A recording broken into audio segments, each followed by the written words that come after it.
The Art of War by Sun Tzu, translated by Lionel Giles. Part 3. Attack by Stratagem. Sun Tzu said, "In the practical art of war, the best thing of all is to take the enemy's country whole and intact. To shatter and destroy it is not so good.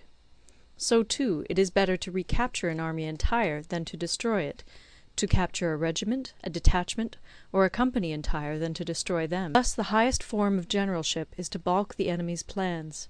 The next best is to prevent the junction of the enemy's forces. The next in order is to attack the enemy's army in the field. And the worst policy of all is to besiege walled cities. The rule is, not to besiege walled cities if it can possibly be avoided. The preparation of mantlets, movable shelters, and various implements of war will take up 3 whole months, and the piling up of mounds against the walls will take 3 months more. The general, unable to control his irritation, will launch his men to the assault like swarming ants, with the result that 1/3 of his men are slain, while the town still remains untaken. Such are the disastrous effects of a siege. Therefore the skilful leader subdues the enemy's troops without any fighting. He captures their cities without laying siege to them. He overthrows their kingdom without lengthy operations in the field. With his forces intact he will dispute the mastery of the empire, and thus, without losing a man, his triumph will be complete. This is the method of attacking by stratagem. It is the rule in war, if our forces are 10 to the enemy's 1, to surround him; if 5 to 1, to attack him; if twice as numerous, to divide our army into 2. If equally matched, we can offer battle; if slightly inferior in numbers, we can avoid the enemy; if quite unequal in every way, we can flee from him. Hence, though an obstinate fight may be made by a small force, in the end it must be captured by the larger force. Now the general is the bulwark of the state. If the bulwark is complete at all points, the state will be strong; if the bulwark is defective, the state will be weak. There are 3 ways in which a ruler can bring misfortune upon his army. 1. By commanding the army to advance or to retreat, being ignorant of the fact that it cannot obey. This is called hobbling the army. 2. By attempting to govern an army in the same way as he administers a kingdom, being ignorant of the conditions which obtain in an army. This causes restlessness in the soldiers' minds. 3. By employing the officers of his army without discrimination through ignorance of the military principle of adaptation to circumstances.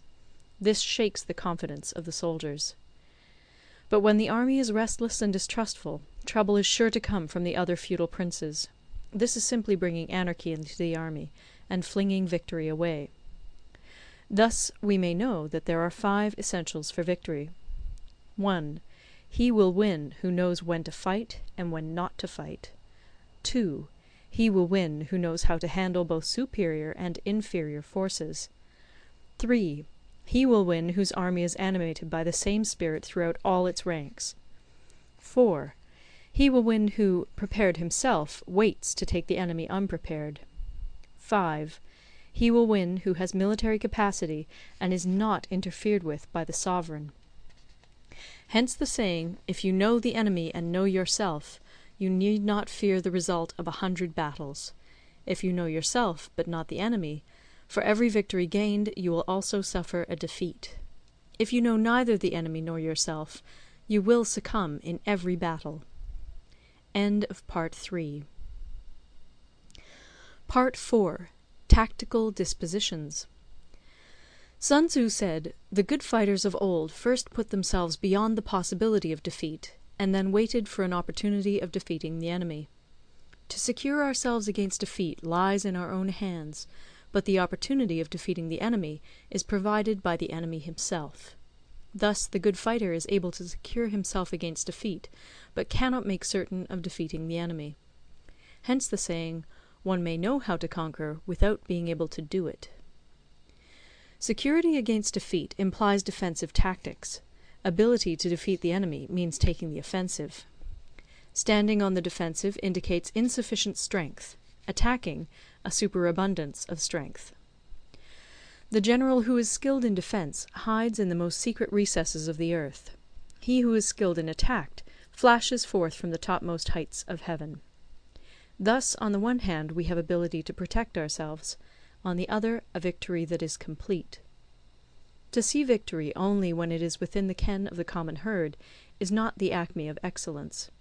Neither is it the acme of excellence if you fight and conquer, and the whole empire says, "Well done!"